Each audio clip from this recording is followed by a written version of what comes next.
Salut tout le monde, j'espère que vous allez bien et soyez les bienvenus. On va dire à la croisée des chemins, mais encore une fois, je suis dans ma voiture. Et ouais, malheureusement, l'inconvénient hors saison, c'est que j'ai souvent des déplacements professionnels. Et là, en l'occurrence, j'ai du matériel à aller chercher, du matériel bien précis. Et je dois me taper 1h30 de route pour y aller. Bref, ma vie. Mais bon, pour le boulot, hein, des fois, c'est des choses qui peuvent arriver. Alors, cette nouvelle vidéo, bon, vous avez vu, hein, il est un petit peu tard, elle va être un petit peu sombre, mais à la rigueur, voir ma tronche, on s'en fiche. Ce qui est important, c'est principalement ce que je vais dire. J'ai découvert aujourd'hui un terme que je trouve hyper intéressant. Comme vous le savez, j'adore me renseigner et lire sur notamment l'effondrement de notre société, sujet dont je parle très régulièrement et pour lequel je me prépare. Et aujourd'hui, je viens de découvrir un terme qui explique finalement énormément de choses.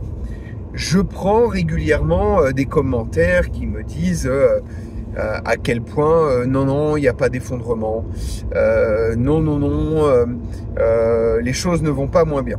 Ça, j'ai déjà dit dans les 2-3 vidéos qui précèdent. Mais là, je viens peut-être de mettre la main sur un terme, plus précisément un biais, qui explique en grande partie le pourquoi du comment les gens, la majorité des gens, ne veulent pas comprendre.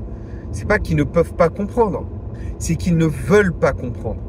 Qu'ils ne veulent pas, ne serait-ce qu'envisager qu'il faut réduire son train de vie et se préparer, s'habituer à des lendemains plus difficiles. Et en fait, ce biais s'appelle le biais de l'aversion à la dépossession ou le biais d'aversion à la perte. Je ne le connaissais pas, j'ai vu ça dans une vidéo super intéressante. Là, en l'occurrence, ouais, c'était pas de la lecture, c'était une vidéo hyper intéressante sur l'effondrement de l'Empire viking. Et donc, le biais d'aversion à la dépossession ou le biais d'aversion à la perte, c'est en fait quand une personne considère que le train de vie qu'elle mène, c'est la norme, c'est un train de vie qui n'est pas négociable, c'est un train de vie qui ne doit surtout pas changer.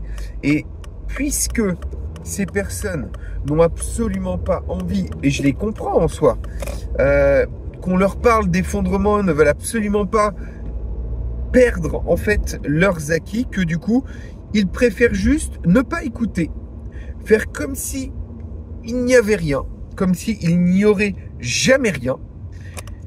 Et du coup, ils se retrouvent donc dans ce biais d'aversion à la dépossession et pour eux, c'est juste impossible d'envisager de changer. Le fait que cela puisse s'effondrer va venir attaquer leurs convictions, va venir attaquer leur petit confort. Et donc, c'est un petit peu le principe de l'autruche qui met la tête dans le sable. Les gens préfèrent se mentir, ne pas entendre, plutôt que d'essayer un tant soit peu de se dire bon, les choses risquent d'être compliquées.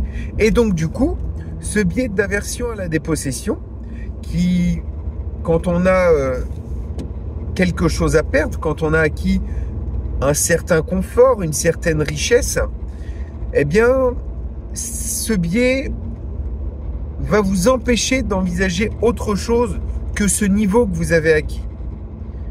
Et donc, du coup, par conséquent, vous empêchera d'agir. Et c'est ce qui arrive à la majorité des gens. J'ai croisé énormément de monde aussi, dans ma vie, qui me disent « Je suis d'accord avec toi, ça va s'effondrer, mais bon, de toute façon, on n'y peut rien. Donc, autant continuer et puis profiter jusqu'au bout. » C'est également une des conséquences du biais d'aversion à la dépossession. Ces personnes ne veulent surtout pas négocier leur train de vie, sauf que le problème, c'est que par conséquent, eh ben, ils ne se prépareront pas aux difficultés qui adviendront lorsque la société se sera encore plus délitée, quand ils n'auront plus le choix. Et le problème majeur du billet de dépossession, c'est que du coup, les gens n'ayant pas vu venir cette chute de leur train de vie, eh bien on les retrouve par exemple dans les mouvements comme les gilets jaunes.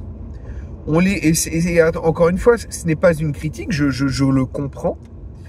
On les retrouve également dans différents mouvements qui ont pour objectif de toujours croître de plus en plus. Ils font tout pour maintenir leur train de vie, quitte à perdre leur vie, à travailler encore plus pour pouvoir maintenir ce train de vie.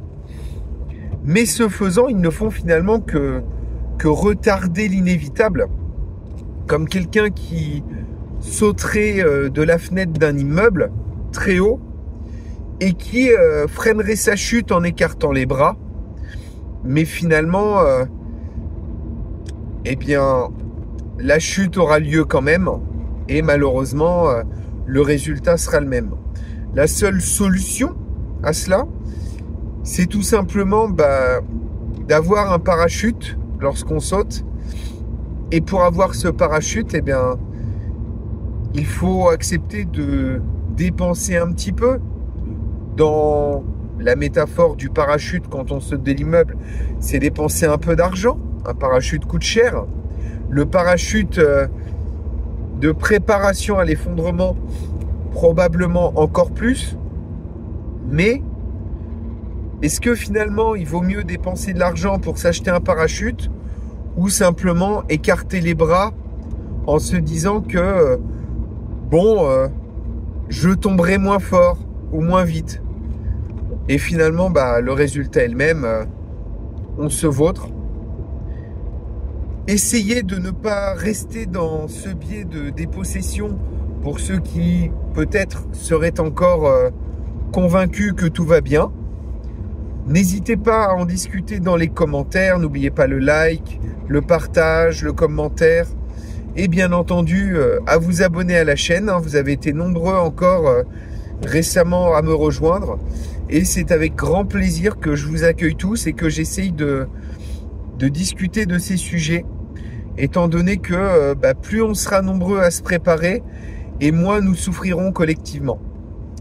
Portez-vous bien et à très bientôt à la croisée des chemins. Salut tout le monde!